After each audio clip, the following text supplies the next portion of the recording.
Hello and welcome. We here at WENY are profiling the candidates of the New York 23rd Congressional District race. Joining me now, Congressman Nick Langworthy's Democratic challenger, Tom Carle. Tom Carle, a newcomer to the political scene. He's a former businessman. Tom, first question to you. For people who may not necessarily know who you are, give us a little bit of your life story. Well, actually, I grew up in Binghamton, New York, and actually Conklin, a little town out there, Susquehanna Valley schools, and then I went to Broome Community College. Transferred to Geneseo, and then did some time also at Rochester Institute of Technology after I started working. But I kind of got into food and beverage manufacturing, and with General Foods and Birdseye in the Avon Geneseo area. And then one thing led to another. I ended up doing some self-employment for 13 years, but most of my experience has been in food and beverage manufacturing and managing that. I had a couple lucky breaks. I ended up becoming a corporate human resource guy. I've negotiated contracts with unions. But my claim to fame was always cutting wasteful spending and going into manufacturing facilities that needed some help. They were losing money, needed a turnaround, and the last 5 sites I went to before I retired were places that needed help. They were in the hole, a few $1 million. They had yield losses and inefficiencies and labor disputes, and that was became my forte, is going in and making sick plants better. Yeah, would you say that's kind of your proudest accomplishment in private life, and can you take any of those lessons with you to Congress if you are elected? Well, I think that there's no one in Congress that I've seen that has the experience that I have, with, correcting inefficiencies, deficiencies, getting along with labor, getting discretionary effort out of workforces, bringing people together, training, workplace safety. There's just even environmental concerns. I just don't see anybody in there that knows what I know. And especially my opponent, when I look at what his work record is, he's really never gotten his hands dirty. He's always been in politics or clerking for someone. He really doesn't know what I know about industry, and I believe that will allow me to bring jobs and opportunities to people in the 23rd District that he couldn't even dream about. I mean, I think he's doing the best he can do, but that's not the best that I can do. Yeah, a lot of political pundits rate this race as a solid Republican race. Many of them say Congressman Nick Langworthy is very safe in his seat. A Democrat, hasn't won this area since 2008. What makes you think you can be the first candidate in a long time to turn this area blue? Yeah, and that's exactly what it is, because really it's so safely Republican that Republicans forget about it. They don't do anything with this district. They don't bring projects here. Almost anything that you see my opponent go to where it's a ribbon cutting or he's congratulating people on getting the monies, he hasn't voted for it. I mean, if it's the American Rescue Plan or the Inflation Reduction Act or CHIPS Act or anything that comes up, he wasn't there when they were voted on, and Republicans solidly voted against it. If this district really would like to have an opportunity to grow and progress, move forward, and we've done a lot in this district, even with what we have, you need to get someone who can align with state government, like myself, someone who looks at everybody as, every voter. Whether you're Republican, Independent, Democrat, Green Party, there's something for you with the Carle candidacy that can help District 23, because I'm a person for everyone. Middle of the road, I track a little to the right on some of the surveys that I've taken, because I'm someone who cuts wasteful spending. I know how to turn plants around. I'm also a responsible gun owner, hunter, outdoorsy kind of guy. Grew up in basically in the southern tier. Sometimes this district catches Broome County a little bit, but right now it doesn't. But I'm from the area, I live in the area, I have a lot of skin in the game on a lot of things where, like let's say women's reproductive rights. I have 4 daughters and 5 granddaughters. I want the best of reproductive health care for them throughout their life, no matter what. And I don't want it to be limited. I feel like I have to stand up and defend democracy against, Donald Trump, Project 2025, and my opponent is in lockstep with him. He's endorsed and endorsed back. And, I don't, like when Donald Trump actually said, about John McCain years ago, he likes his heroes not captured. I like my endorsements to come from non-felons and non-insurrectionists. I want to make sure that our country is going in the right direction. So I'm going to do everything I can to unseat my opponent, return us to a majority of Democrats in the House so we can actually legislate and get things done. The chaos, gridlock, corruption that you see in the House of Representatives has got to go. We have to put people in there who are serious, sober, and want to get things done, and I'm someone who gets things done. Yeah, let's talk about life on the campaign trail for you. What has it been like to meet with voters and hear their issues firsthand, and what kind of issues are you hearing from them? Well, a lot of times, the people I'm meeting, they're frightened to death about a second Trump administration. They know that that would spell trouble for them, whether they're on Social Security, Medicare, Medicaid, SNAP, they're a veteran and their benefits, whether it's women's reproductive care, whether it's the environment, rolling back environmental regulations. In fact, my opponent has one signature bill of his where he's rolling back the environmental regulations on dishwashers. I mean, seriously, if you would do that, what else are you going to do? I mean, my whole career has been about manufacturing and environmental concerns being intertwined with our bottom line. Every facility that I've ever been part of the management of, we found a way of recycling, reusing, reducing water, chemicals, plastics, corrugated. I mean, there is a market for it out there, and if you try, you can do things for the environment while you're also promoting the bottom line in manufacturing. So I just think they're so far on the other side of science, on the other side of history, on the other side of, American public opinion, that even though it's safely Republican, most people would want to get things done and see a difference maker get in the position to help them and look past the 16 years of Republican representation and maybe go with someone different this time. Yeah, let's say you are elected January 1st, you're sworn in. What's the first issue that you're tackling? Well, if I was elected, it means we've already corrected the defending democracy. So let's go back and let's codify Roe v. Wade or something similar to it to protect women's reproductive rights going forward. Let's also work on the border and immigration and make sure that we have a good immigration reform. We need to do a lot of things about immigration. And I think I would be tough but humane on the border. I understand the way we have the border going right at the moment, and not everyone's happy about it, and we feel like there's too many people who are gotaways or whatever in our country. But I would be firmly in the camp of we let the people in who we want in and who should be in here, really truly seeking asylum. But we would have a process by where we could adjudicate their cases quicker than we can now. And part of that bipartisan bill of 6 months ago would have added judges and been able to expedite the process for them. But I would also keep out the people who shouldn't be here. It's as easy as closing the door. If we need to close the door for a little while and get our ducks in a row and make sure we have everybody who's in here already processed, I would be for that. I know a lot of people who are from Mexico, Guatemala, Central American countries. I mean, I speak a little Spanish. My wife is a Spanish teacher. I have an affinity for people from that area of the world. And I would hate to see us do something that we wouldn't want to have done to ourselves. Like, let's say, our country has troubles and our people would want to go to Canada and Mexico, and people would stop them at the border when they're seeking asylum from something that would be harsh here. I think we should be looking at ourselves as good global citizens, make sure we're doing the right thing with people, but we shouldn't have gang members or people who would be part of cartels in our country. We should make sure that we keep those people out. And anybody who's here that shouldn't be here, we can deport them.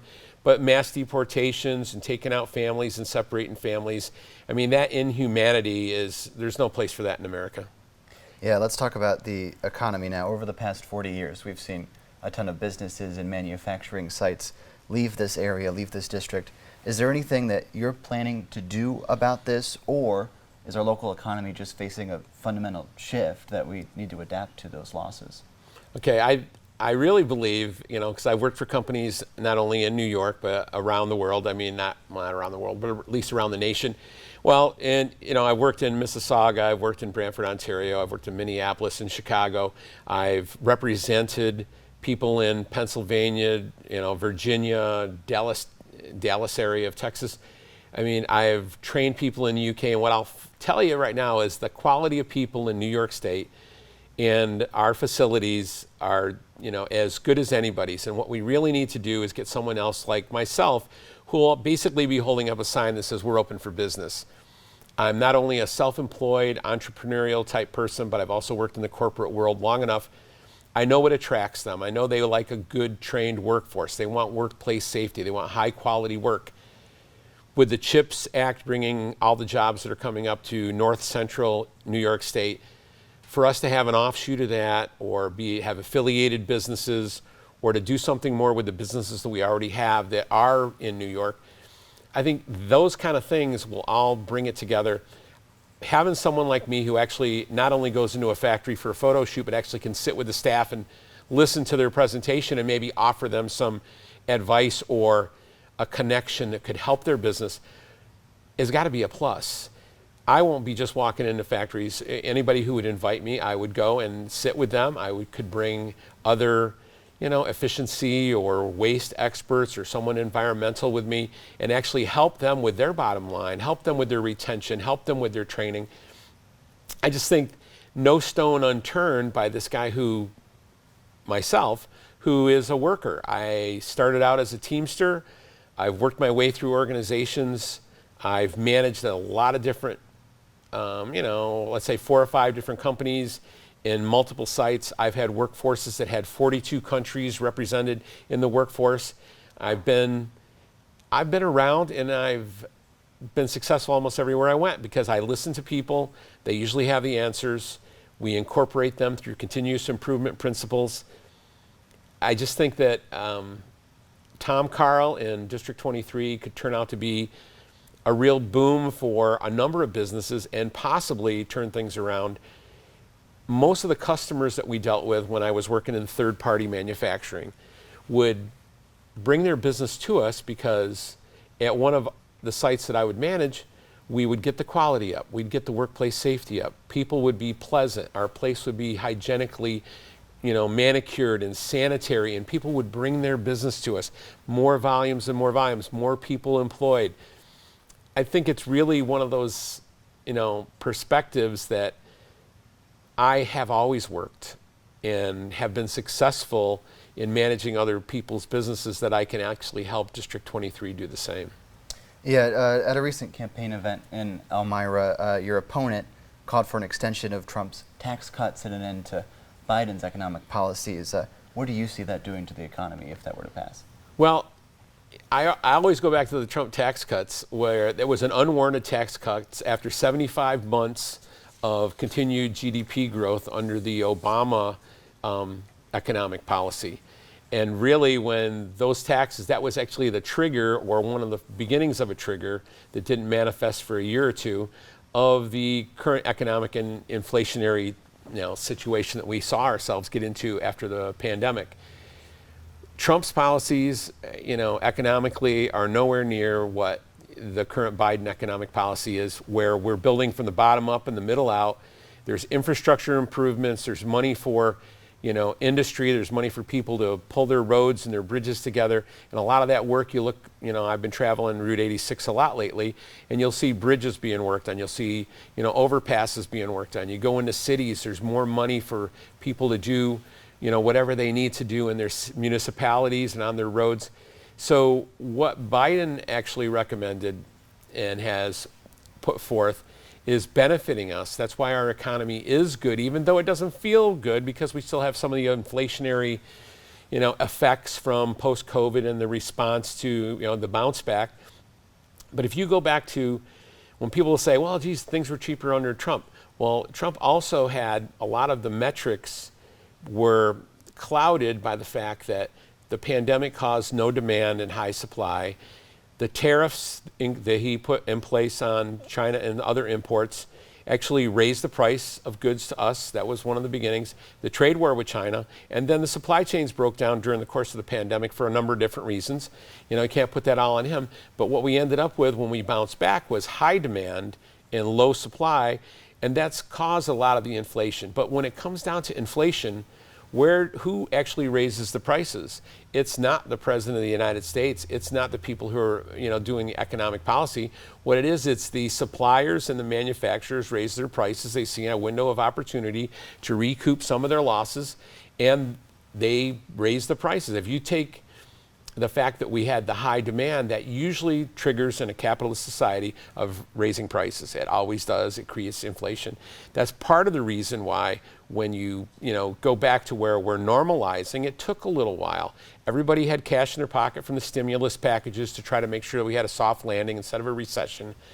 So when people have money in their pocket, high demand, they're going to be able to go out and purchase the goods that they want, but there was low supply because the supply chains have been affected by the policies of Trump and the pandemic. So I think it's all kind of natural where this economy, the inflation is down around 2.5% or 2.4 now. And I think, we still have 10 million jobs out there that we could fill, but we have 4% unemployment. We've had that for almost 3 years. So with the stock market as high as it is, jobs plentiful, unemployment low, I think we're getting there. I mean, inflation is down to 2.4, 2.5%. So, but it all came naturally, but the prices of the Trump administration and things that people look at is a little bit of a misnomer because there was no demand in that time. Yeah, let's turn now to rural healthcare access. It's something you focused on in your campaign a lot. It's also an issue that's been taken up by Democratic Vice Presidential nominee Tim Walz. What is your plan to ensure better and greater access to health care and emergency care here in New York 23rd? Well, as a humble candidate, not having talked to any of the CEOs or the people who control, health care in our district, what I see is an opportunity for us to try to increase and improve access. It's also one of those things that I have skin in the game because I have personal experience with members of my own family having to go to ERs to get diagnoses, and then you go to multiple ERs and then you have trouble getting to a specialist, and then quite possibly you can't get into your primary. And I think that's probably systemic throughout our region because we have rural, smaller hospitals. We have a lot of, rural inhabitants that it's not like you can, where I live in Fredonia, in a half hour I can get up to where all the medical facilities and specialists you want in the world are there. But in the town I live in, it's kind of limited. And I think what we need to do is make sure it's attractive for new doctors and specialists to go to small towns, whether it's a day or two a week or whatever. But the reason they aren't in the small towns is that's not where the money is. So they work out of, most of the hubs, whether it's Buffalo, Rochester, Syracuse, Binghamton. It's hard to get it over here in the southern tier where we live. And I think it will be a focus. I don't know all the answers to it, but I'm willing to go and inquire, investigate, research, and make sure that we have something, because rural health care needs to be better than it is. Yeah, you were recently on a podcast with Michael Cohen, Trump's former fixer. You talked about a story in which you lost your brother and son-in-law to drug abuse in the opioid crisis. Talk a little bit about that, and also what could be done to help those people. Well, that's one of the things I say I have skin in the game when it comes to substance abuse and doing something about it. Because it's a multifaceted problem. Number one, people get hooked on drugs a lot of times just when they have an accident or an injury, or they're coming off of surgery, and before they know it, they are, dependent on it. I think, not only in combination with, having physicians write the right prescriptions and use alternate, methods and medications, we also have to have some kind of early intervention. We need to have better treatment programs, counseling. I think that, you see that they have the antidote for opioid being more widely prescribed or allowed to be in different places, and people who don't have medical degrees can actually administer it, now in ambulances and police, the police are armed with it.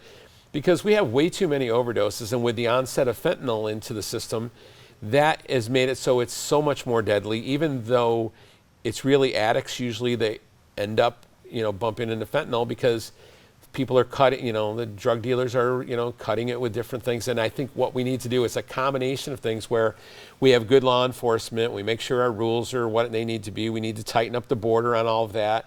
The one bipartisan bill had more fentanyl detection equipment, as part of the bill, for the border. I think all of those things tightening up so we have less supply, then we have doctors and, medical care, actually having good treatment programs and, monitoring their patients so that they know what they have. And then it's actually getting people in the programs and making sure that they're doing everything that they can, because it's not a one-size-fits-all. It's not a one thing, a broad stroke you can do and fix it, because it's different everywhere in the country, and I think every demographic. Yeah, let's talk about veterans issues now. We here at WNY recently spoke with a veteran who served his country and now feels pushed aside by the VA, the very organization meant to serve him. What are you doing to reach out to disenfranchised veterans who feel pushed aside by the system, and what can you do to address their problems? Yeah, two of my closest buddies growing up were veterans, and I would say both of them have let me know about some of the problems and some of the things that actually were good about their VA experience. And I would say that, those guys who are coming back with long chronic problems, whether it's PTSD or they're carrying shrapnel around with them, or they have lost a limb, a lot of times they can get certain types of care, certain places, and where their proximity is to the VA administration outlets, but sometimes they have to travel for it. And I know that, a friend of mine in Binghamton, for a lot of his care, he had to go to Philadelphia for it. So it isn't everything that we would like it to be. And I think, between the VAs that I know that are in the Batavia and Bath and a couple locations, whatever we can do to fortify it, we need to make sure they have the right kind of doctors. And I also would think that, veterans should be able to, extend their benefits to primary care physicians and hospitals close to them so they don't have to travel so far. But definitely, I want to focus on the fact that people who've done their time and defended our country and served us well, they need to be able to come back and get the best treatment possible. I mean, it shouldn't be anything but the best, and I will always stand with them with that and try to improve those conditions, and their access. And, it should be at no cost already, but we need to improve the access, and it gets back to like rural health care. I mean, it's hard to improve the access for veterans when we're not even getting it for everybody else either. And so I think that whole thing needs to be revamped, and to the point where it's not always so much for profit. Sometimes it's for the care of the people and where they live. Yeah, on the ballot this year here in New York is Proposition 1. It's a constitutional amendment to codify abortion rights and protections based on race, gender, creed, sexual orientation, and more into the state's constitution. You say you're pro-choice. What's your take on the amendment? Well, I think it's definitely someone that helps everybody who's marginalized and protects freedoms. I think there's, no doubt about that we need to make that part of the state constitution, and I wholeheartedly support it. But then again, I know like my opposition, they don't support certain things because they kind of want to marginalize some people and cut people out of society. But really, I want something that's all inclusive. I believe in the diversity as a strength. I believe that, America as a melting pot, as I grew up, we always used to brag about that our diversity was one of the things that, actually, we labeled ourselves that way. And now, with the southern border being what it is, we've kind of turned a little bit. We need to get control of immigration. We need to make sure that that's okay. We need to, and while we're at it, let's make sure we fix the thing for the dreamers. Let's get that off of our plate. Those people who are actually, have lived, worked, and educated themselves in our country. They've known no other country. Let's fix that.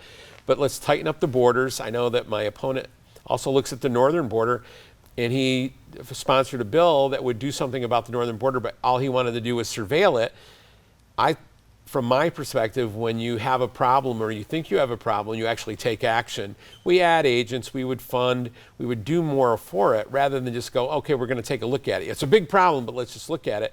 I'm more in the camp of, it's a big problem, let's actually break it down, analyze it, and then let's do something about it. But when you put the whole thing together about Proposition 1, I'm all for it. Yeah, let's talk about immigration now. Last year we saw an influx of migrants into the U.S. all coming through the southern border. A lot of them were bused here to New York City, and several of our counties in New York 23 quickly issued executive orders that banned migrants from being sent from New York City upstate to here to New York 23. From our reporting, we haven't seen any immigrants being housed in hotels here. Border crossings also down this year as opposed to last. Is this still an issue in your mind, and how should we fix it? Well, I think we've got a Band-Aid on it for the moment with the presidential executive orders that he's issued on the border. But it has to be immigration really is a result of instability in Central South America and Mexico. And I'm a root cause analysis guy. I always want to like look at things and analyze it, get down to the most minute detail to try to work on things and solve problems so you solve them permanently. Well, you can't really solve immigration if we don't also address the fact that why are these people leaving their countries down there? And I know that in some cases, if you go back a generation, you know, the U.S. was a little bit responsible for some of the unrest that we had down there. And, you know, we need to actually look at that as they are our neighbors. We should do our best to help stabilize them where we can. And I'm sure there's people who are much more well-versed and well-read. And I mean, I'm a humble candidate for District 23, so I don't know all the ins and outs that Homeland Security would know, or, you know, our ambassadors to these countries. But it would seem to me that if we got the right people in a room, we could start going, okay, macro and micro, how are we going to handle this? Are we going to handle it? You know, the big picture is we're going to try to like keep people in their countries, and we're going to maybe have the Remain in Mexico reinstituted, and then, you know, bring people across as, you know, and adjudicate at the border like we could if we had more judges and, you know, we had places to hold people while we look at their case. I mean, there's so many things that we need to do about it, but I'm definitely, you know, like, let's shut the door a little bit while we figure out what we need to do. We get everything in place, and then we can open the door to the number of people that we think we can handle who are here for legitimate reasons, adjudicate their case immediately, and then, you know, let's move on. But I think you also have to go to the root cause. Why are they leaving their countries, and what can we do about that? Yeah, let's talk about, let's go back to this race now. You've called Langworthy a partisan congressman. You've called him a Trump loyalist, someone who's all talk and no action. What will you do different? Well, you're getting right at it, man. Better if elected. Well, the thing is all talk, no action. I'm a hard worker. I've always worked. If you were to ask almost anybody that you ever had contact with, they'd say the guy is a worker. He's going to go and give it his level best day in and day out. And when you look at, you know, the money that we spend in government, I would be someone who would always be looking to cut wasteful spending. I'm someone who always would be pro-industry. I'm pro-entrepreneurial. I'm pro-environment. I'm pro-women, pro-rural access to Medicare. Almost anything you look at, or whether you're a marginalized citizen or you don't feel like you're being heard, I'm someone who's going to listen, and I'm going to bring your issues forward. I just don't think there's any comparison with the work ethic or work experience that I have versus my opponent. I mean, the chances of him being able to bring much business in here, I can't even imagine it, because he hasn't. He's had 2 years. The same old rhetoric is what I hear from him, is that, you know, Trump, the big businessman, is going to do something. Remember the prices we had?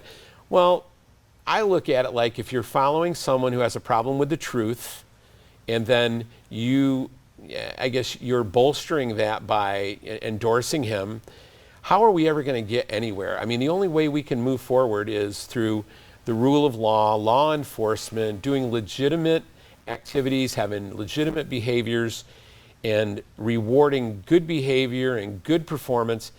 To sit around and complain about things, it's like the border. I think that when you go back to the beginning of the Trump administration, they had the Senate and the House and the presidency, and they did nothing about the border. You know, what they did about the border was separate families. So still, some of those families have never gotten back together. They caused so much strife and chaos. It was inhumane, yet they really never matched the deportations of the Obama administration. Obama was the deporter in chief, but he did it in such a way that no one really complained about it. It seemed like it was humane. Everything was going well. And then Trump had to, usurp what Obama had in place. And now he says, well, we aren't, the Biden administration is not doing what he had in place. When you go back, we are now, the crossings are lower than they were ever during the Trump administration. They're lower than what was at the end of the Trump administration now.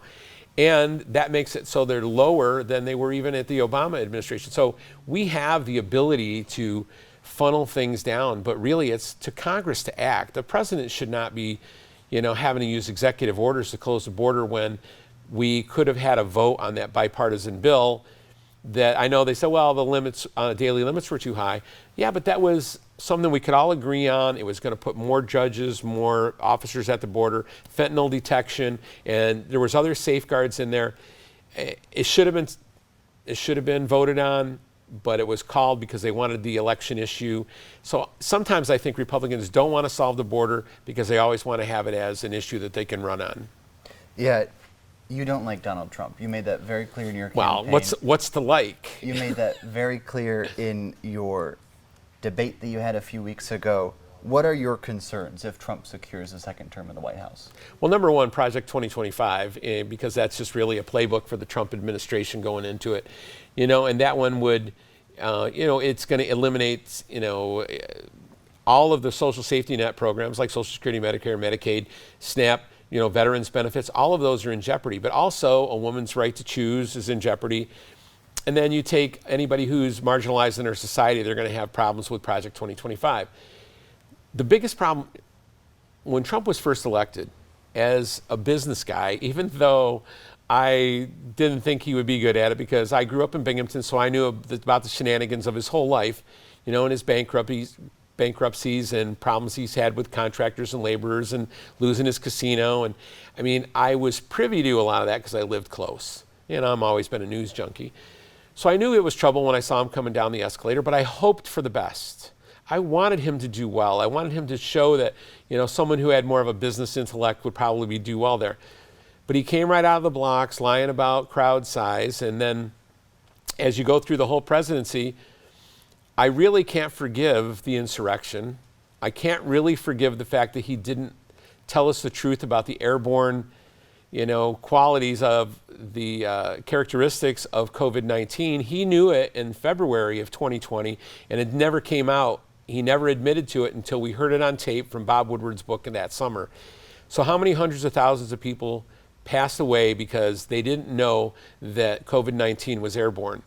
He knew it in February, but it never got shared until Bob Woodward's book came out. So when it's that level, you're the president of the United States and you are tight, you know what the truth is, but you don't share it.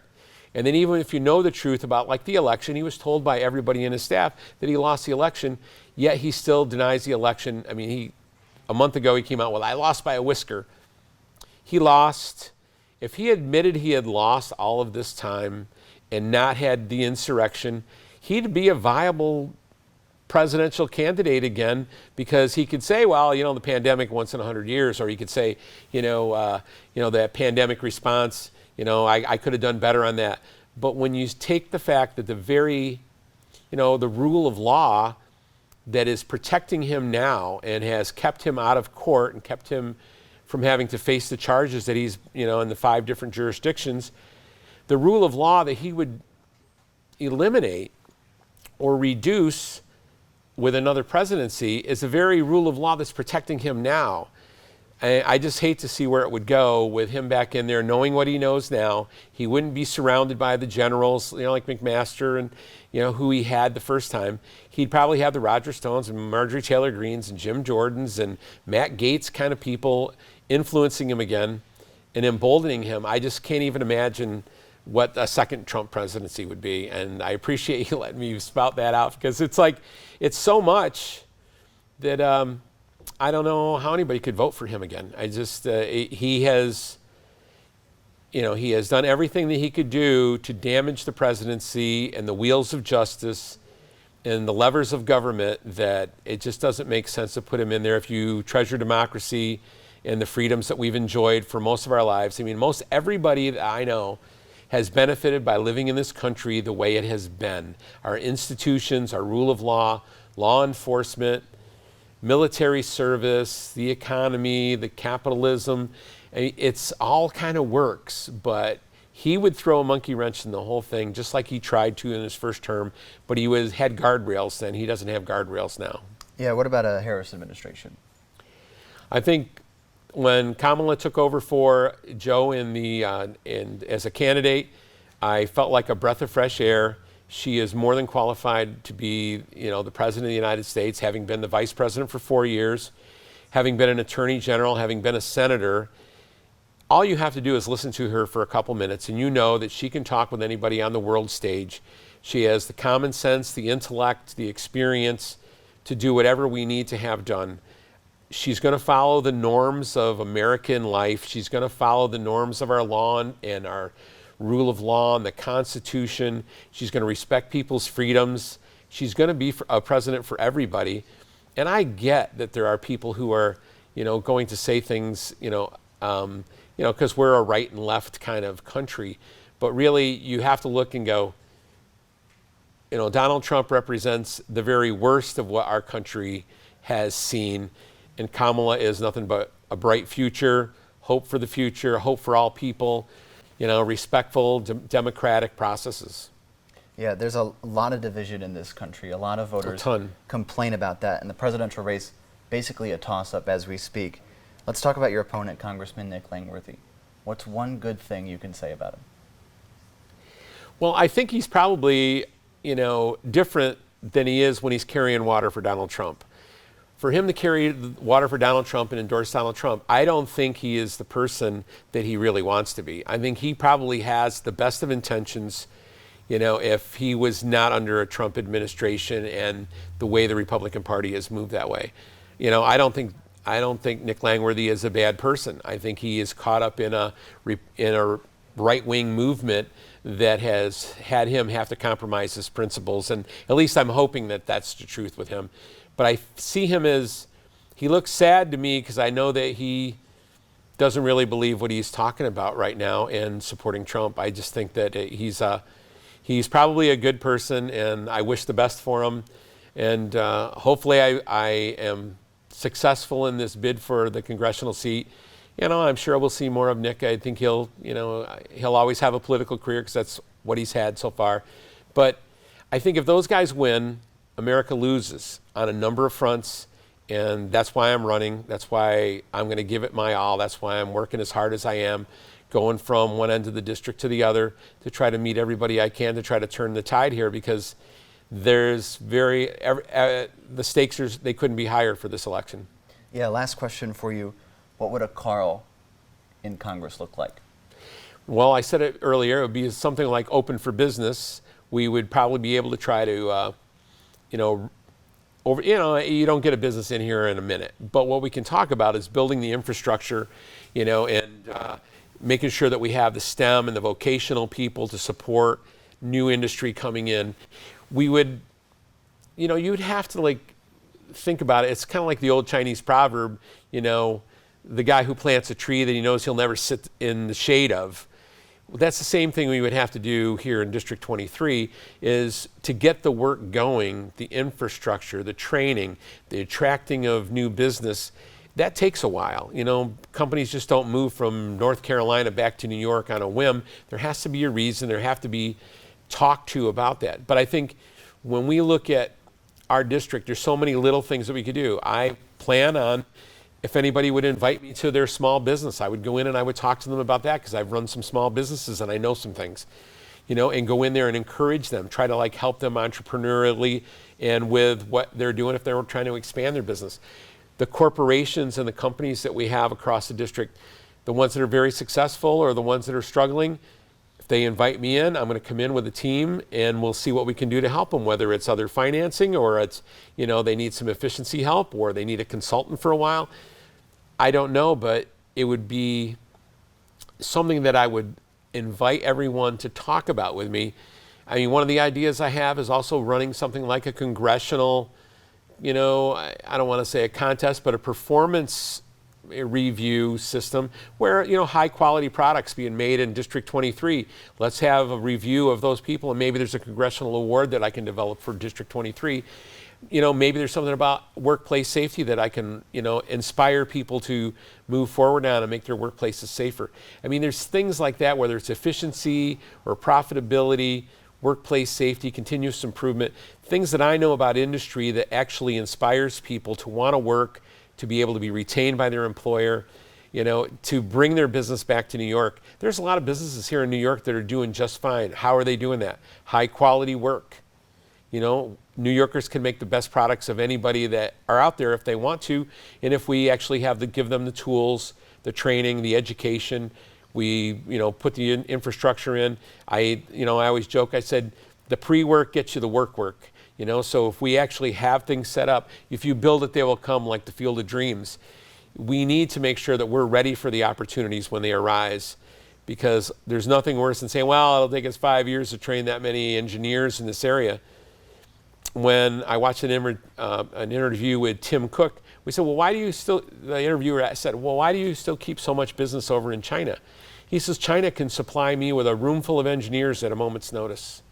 Can we do that over here anywhere besides Silicon Valley or maybe New York City? Probably not.